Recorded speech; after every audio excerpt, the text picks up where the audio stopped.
کیوں اضافہ ہو رہا ہے؟ اس لیے کہ ہم ایام فاطمیہ سے درس نہیں لیتے۔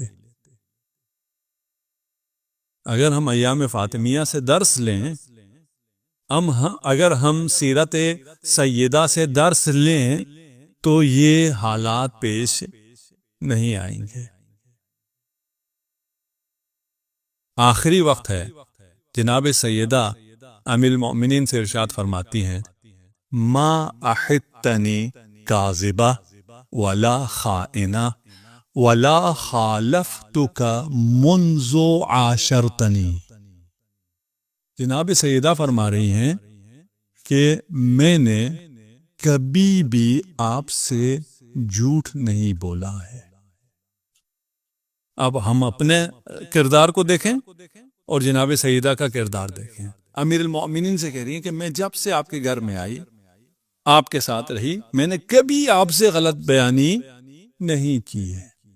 وہ صدیقہ کبریٰ ہیں، امیر المؤمنین بھی جانتے ہیں، لیکن ادب یہ ہے کہ اگر آپ کا شوہر آپ کے سامنے ہے تو اس کو یہ نہیں کہنا میں نے اتنے قربانی دی، میں نے کیا کیا، میں نہیں، میں نے کبھی کچھ غلط نہیں کیا۔ لیکن جب دربار میں آتی ہیں کیا فرماتی ہیں؟ اقول عودا وبدعا ما اقول الا اقول ولا اقول غلطا افعل وما افعل شططا۔ میں جو آج کہہ رہی ہوں وہی میں کل کہوں گی۔ میں صدیقہ ہوں، آج اس دربار میں جو میں کہہ رہی ہوں کل بھی میں ایک دربار میں کہوں گی، ایک بارگاہ میں کہوں گی۔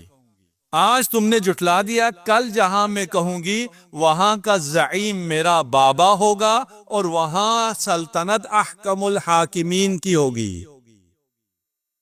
محشر کے دن میں دوبارہ یہ مقدمہ رکھوں گی، میں جو کہتی ہوں وہ صحیح ہے۔ اقول وما اقول غلطا، میں کبھی کوئی غلط بات نہیں کرتی۔ افعل وما افعل شططا، میں نے کبھی کوئی غلطی نہیں کی ہے۔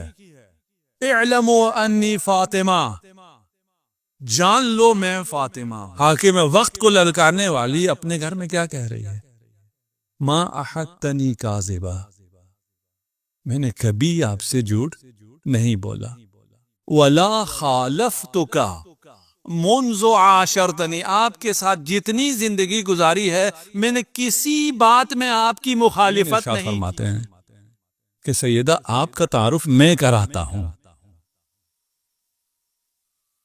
معاذ اللہ، آپ کیا فرما رہے ہیں؟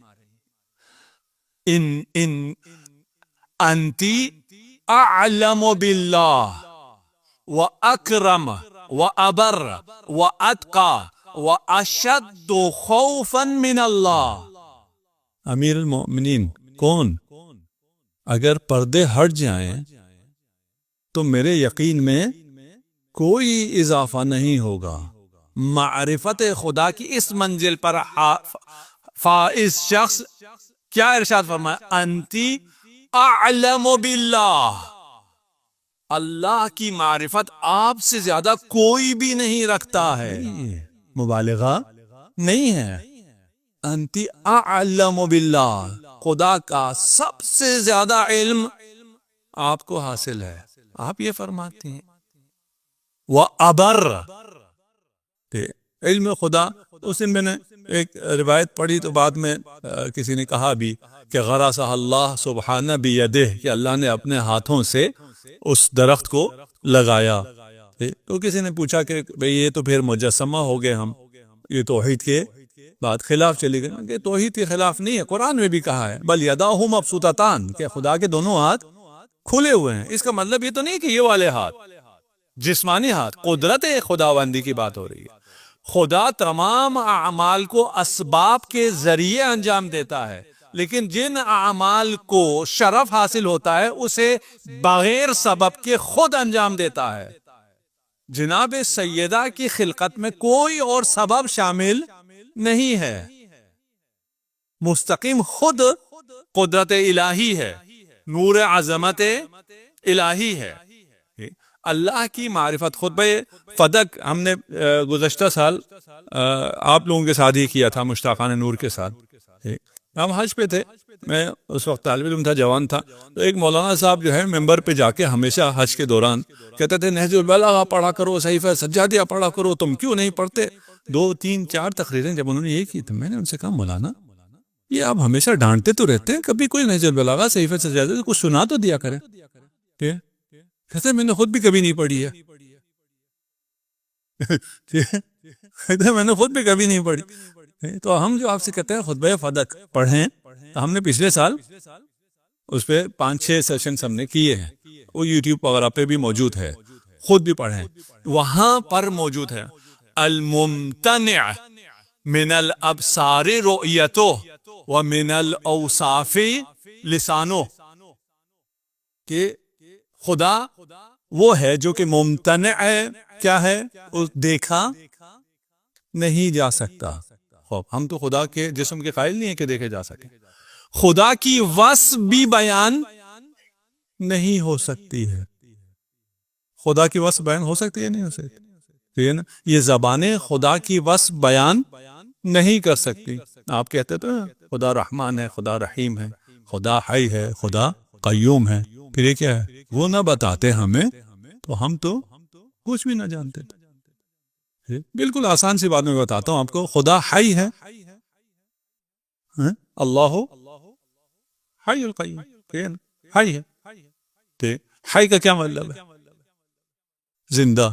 زندہ کا کیا مطلب ہے؟ ہم کسے زندہ کہتے ہیں؟ جو سانس لے، جس کے روح اور بدن میں اتصال ہو۔ یہ روح، یہ بدن تو ایسے ہی رہتا ہے، ہم مردہ کہہ کے دفنا دیتے ہیں،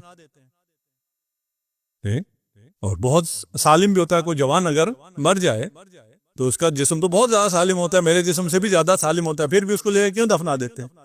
کہ مر گیا ہے۔ کیا مطلب مر گیا؟ اس کی روح اور بدن میں تعلق ختم ہو گیا۔ روح اور بدن کے تعلق کو ہم حیات کہتے ہیں، زندگی کہتے ہیں۔ خدا نہ روح رکھتا ہے نہ بدن، پھر حیات کا حیات خدا کا کیا مطلب؟ کوئی پتہ نہیں۔ ہمیں اگر معصومین نے نہ بتایا ہوتا، اگر قرآن میں نہ آیا ہوتا تو ہم خدا کو حی بھی نہیں کہہ سکتے تھے۔ خدا کا علم بھی ہمارے علم کی طرح نہیں ہے۔ خدا عالم ہے، ہم بھی عالم ہیں، لیکن ہمارا عالم ہونا اور ہے، خدا کا عالم ہونا اور ہے۔ ہم خدا کو عالم بھی نہیں کہہ سکتے۔ ہم خدا کی کسی صفت کو اپنی زبان پر جاری نہیں کر سکتے۔ یہ جو جاری کر رہے ہیں یہ ہماری زبان نہیں ہے، یہ زبان اہل بیت ہے۔ اگر زبان اہل بیت نہ ہو تو ہم خدا کو اللہ اکبر بھی نہیں کہہ سکتے ہیں۔ اہل بیت میں ہے۔ خطبہ فدق میں ہی جو اہل بیت جو معرفت خدا ہے، اس پر ہمیں ابھی 5 سے زیادہ مجلسیں نہیں چاہیے، صرف اسی پہ جو خطبہ فدقیہ میں ہے۔ اور خطبہ فدق ہم سمجھتے ہیں بیوی دربار گئی تھی اور فدق مانگا تھا، اس کو خطبہ فدق کہتے ہیں۔ نہیں، یہ خطبہ فدق نہیں ہے، یہ خطبہ فلک ہے۔ تمام معارف اسلام کے، توحید سے لے کر معاد تک، نبوت سے لے کر امامت تک، تمام کے تمام اس خطبے میں۔ نہج البلاغہ شرح ہے اس خطبہ فدقیہ کی۔ خطبہ فدقیہ کو سمجھنا ہو تو نہج البلاغہ کھولو، پھر سمجھ میں آنا شروع ہو جائے گا۔ انت اعلم باللہ، اور اس پر گواہ خطبہ فدق کہ آپ خدا کا علم، سب سے زیادہ خدا کا علم رکھتے، جو سب سے زیادہ خدا کا علم رکھے گا وہ سب سے زیادہ اشرف ہوگا۔ وَأَبَرَّ، اور آپ سب سے زیادہ نیکی کرنے والی ہیں۔ آپ کی نیکی کیا تھی؟ اب وقت آ گیا، اور کل بھی کسی نے گلا کیا مولانا آپ بہت لمبا پڑھتے ہیں۔ میری نیت تو نہیں تھی، گھڑی میرے پاس نہیں تھی۔ اعلم باللہ وابر۔ اچھا، عطار نیشاپوری کا آپ نے نام سنا ہوگا، انہوں نے بھی کتاب لکھی ہیں، 2 کتابیں ہیں، اس میں انہوں نے دفاع کیا ہے کہ حضرت خلیفہ نے جو غصب کیا، غصب تو نہیں لکھا انہوں نے، جو فدق لیا، چھینا، وہ شفقت پدری کی وجہ سے تھا۔ کسی سے کوئی مال چھینا ہے، وہ غصب نہیں ہے بلکہ وہ مہربانی ہے۔ وہ کیوں مہربانی ہے؟ اس لیے کہ وہ نہیں چاہتے تھے کہ جناب سیدہ دنیاوی چیزوں میں دل بستگی لگائیں، دل ان کا دنیاوی چیزوں میں نہ رہے، وہ معنوی چیزوں میں رہیں، اس لیے ان سے فدق چھین لیا تھا۔ کہ فدق دیا کس نے تھا؟ کوئی دنیا دار تھا جس نے فدق دیا تھا؟ فدق بحکم خدا دیا گیا تھا، فدق خود رسول خدا نے دیا تھا۔ لکھنے والے لکھ جاتے ہیں لیکن سمجھتے نہیں ہیں۔ اور فدق کا جتنا مال آتا تھا، 4 سال یہ فدق بی بی کے پاس رہا، جتنا مال آتا تھا اور کم مال نہیں آتا تھا، بہت زیادہ مال آتا تھا، بہت زرخیز زمین تھی، بہت باغات تھے وہاں پر۔ آپ کی زندگی میں ایک ہی کھال تھی گھر میں، اسی کھال پر بیٹھتے تھے، اسی کھال پر سوتے تھے،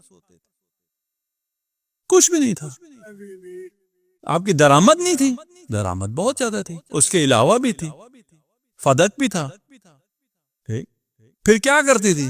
وہ سارا کا سارا راہ خدا میں دے دیا کرتی تھی۔ سورہ دہر شاہد ہے، سورہ دہر کی 18 آیتیں گواہ ہیں۔ اگر کے ساتھ کہہ رہا ہوں، اگر وہ سارا مال بی بی اپنے اوپر خرچ کرتی تو کبھی بھی یہ لوگ فدق نہ چھینتے۔ ان کا مسئلہ یہی تھا کہ آپ ابر تھیں، نیکی کرنے میں سب سے آگے تھیں، خلائق کا رجوع آپ کی طرف تھا، اور اس رجوع کو ختم کرنا تھا، اس مرجعیت کو ختم کرنا تھا۔ انتی ابر و اتقا، تقوی کیا ہے؟ عبادت سیدہ کیا ہے؟ باقی انشاءاللہ رہنے دوں پھر کبھی۔ عبادت سیدہ، جب محراب عبادت میں سیدہ کھڑی ہوتی تھی تو ملکوت میں خود خدا ندا بلند کرتا تھا، ایھا یا ملائکتی انظروا الی عمتی۔ ملائکہ جو عبادت میں ہیں، چھوڑو اپنی عبادتوں کو، عبادت دیکھنا ہے تو میری آما کی طرف دیکھو، میری کنیز کی طرف دیکھو۔ اس سے بڑی عبادت ہے زہرا کی عبادت کو دیکھنا، کیسے میرے خوف سے کانپ رہی ہے اور میری عبادت کر رہی ہے۔ اعلم باللہ، ہمیں بھی اپنی زندگیوں میں خدا کو رکھنا ہے۔